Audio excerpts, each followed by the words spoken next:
Hola, bienvenidos a su canal, obviamente, a Tu Calabum, a este video donde vamos a hablar sobre unos temas fundamentales de la programación, los tipos de recursividad. ¿Sabías tú que una función se puede llamarse a sí misma en distintas formas? Hoy vas a entender no solo cómo funcionan, sino cuáles son los tipos de recursividad y cómo se aplican en la vida real. Comencemos. ¿Qué es la recursividad? Primero que nada, para empezar muy adentro del tema. Primero entendamos qué es la recursividad como tal. La recursividad ocurre cuando una función se llama a sí misma para resolver un problema más grande y dividiéndolo en partes pequeñas, como dice el dicho, divide y vencerás. Pues en este caso, por ejemplo, que si quiero contar del 5 al 1, una función puede hacerlo llamándose a un número de cada vez menor hasta llegar a 1. Eso lo vamos a ver más adelante en el video. Es como esas muñecas rusas que una grande tiene adentro otra chica y otra chica hasta llegar a la última. Esto vendría a ser un ejemplo de la recursividad así en el mundo real, que para hacerlo más chico pues simplemente se repite el mismo proceso de quitar la tapa y quitar la otra. Ahora sí, déjenos de cosas y vamos a saber qué tipos de principales de recursividad tenemos. Vamos a hacer una clasificación de la recursividad que vamos a entrar enteramente más adelante. Primero, pues la clasificación de las recursividades vendría siendo la directa, la indirecta, la final o la tail, la no final, la múltiple y la anidada, que más adelante las vamos a ver con más detalle. Así que comencemos. Primero, ¿qué es la recursividad directa? El tipo de recursividad directa es el tipo más común. La función simplemente se llama a sí misma. Como podemos ver en el ejemplo, primero tenemos la función def_salida, que tiene un dato que es n. Primero se pregunta si n es mayor a 0. Para después, si eso se cumple, se imprime el mensaje hola más el número de veces que se va a hacer. Si entonces cada vez que entra ahí a esa función, la función saludar se le va a disminuir al valor inicial un 1. O sea, se va a estar disminuyendo hasta que n o el valor ingresado sea 0.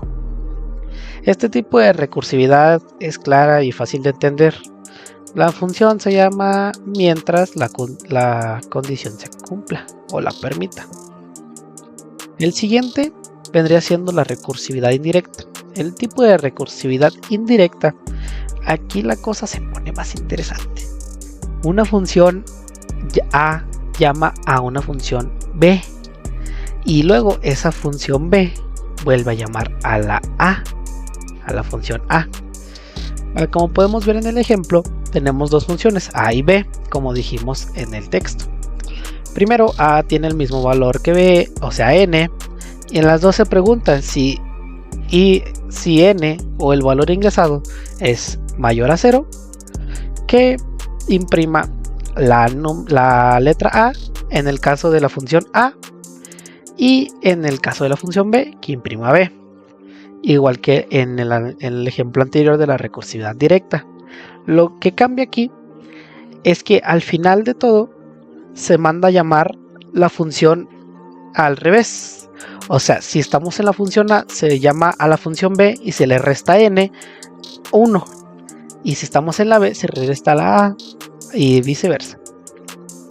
Esto puede ser útil en algoritmos más complejos o cuando deseas dividir responsabilidades entre funciones, o sea, dividir el problema más grande en más chicos, como dijimos que es la recursividad. Ahora, la recursividad final o tail. La recursividad final o tail, también llamada tail recursiva, es cuando la llamada recursiva es la última acción que se hace la función.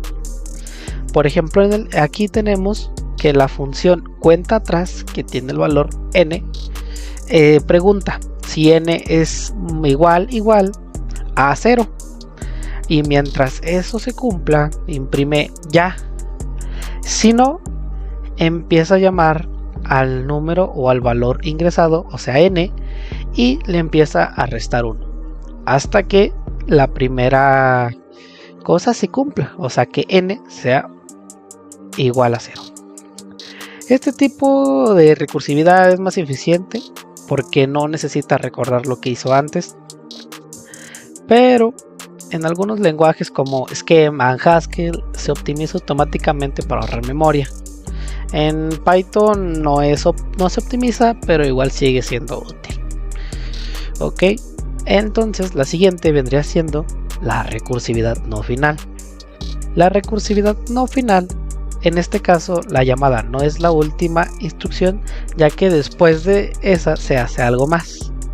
En este ejemplo podemos ver que tenemos la función factorial, que lo mismo llama a n, que n se pregunta si n es igual a 0 igualmente y se retorna 1, y si no se cumple esa, se retorna n por factorial, entre eso n-1, que se va a estar restando hasta que se cumpla la primera, que sería si n es igual a 0. Aquí primero, en este ejemplo, se llama recursivamente y después se multiplica. Este tipo sí se necesita guardar el estado de cada llamada, lo cual consume memoria. Por eso es un poquito más complicado de utilizar.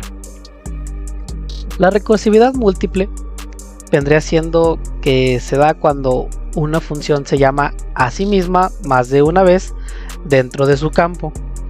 Por ejemplo, cuando hacemos una función para el Fibonacci, si n el valor ingresado es menor e igual a 1, se retorna n. Entonces adentro se retorna n y se vuelve a retornar adentro de sí misma, como dijimos en la explicación, Fibonacci. Se vuelve a llamar la función adentro de la función, se le resta 1 más Fibonacci dentro de la función se le resta 2. Esto es útil para ciertos algoritmos como árboles y secuencias, pero puede ser costosa en cuanto a memoria de ejecución, por eso a veces se acompaña con técnicas de memorización y programación dinámica. No nos vamos a meter en esos temas todavía, lo mejor en el próximo parcial. La recursividad anidada, el próximo que vamos a ver. El tipo recursividad anidada, aquí la función se llama a sí misma, pero dentro de llamada de la recursiva. O sea, en pocas palabras, se llama la función adentro de la función y adentro de ese retorno de la función se llama la función. Como podemos ver en el ejemplo, aquí tenemos una función llamada misteriosa que tiene el valor n otra vez. Que entonces, si n es mayor a 0, se retorna la misma función adentro de la misma función, entre paréntesis, y ahora sí se le resta n-1 hasta que se cumpla. Y se retorna el número 0 después de hacer todo eso. Este tipo de recursividad puede ser un poco confuso.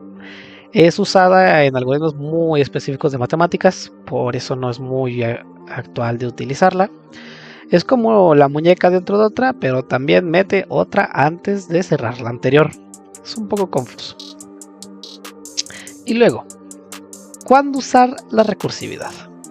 Primero que nada, entonces, ¿cuál conviene utilizar? Y pues esto es una pregunta muy difícil de contestar porque no hay una mejor que otra, sino se depende de tu problema que tengas tú que resolver. Por ejemplo, cuando tienes un problema puede dividirse fácilmente o en subproblemas, esa es una forma de utilizarlo. Cuando las soluciones más sencillas implican repetición, o sea, cuando tengas que hacer lo mismo varias veces. Cuando usas estructuras como árboles, torres de Hanói, búsquedas profundas, etc., también es un buen método utilizar la recursividad. Pero también hay que tener cuidado con la recursividad. ¿Por qué? Porque la recursividad mal usada puede agotar la memoria, o como lo conocemos en el mundo de la programación y la tecnología, Stack Overflow. El otro caso de que puede ser peligroso, bueno, no peligroso, sino como que tener cuidado, a veces es mejor utilizar un bucle for, es más eficiente y más simple utilizar que utilizar una función y utilizar un tipo de recursividad. En conclusión, ya conoces los tipos principales de la recursividad: la directa, indirecta, no final, múltiple, anidada. Cada una tiene su lugar y propósito. Como dije anteriormente, depende de tu problema, depende de la recursividad que vas a utilizar. Y entenderlas te ayudará a pensar de manera más clara y estructurada, y además de resolver tus problemas con mayor eficacia, sin tener que estar rompiendo de la cabeza con cuál utilizar o cómo resolver ese problema.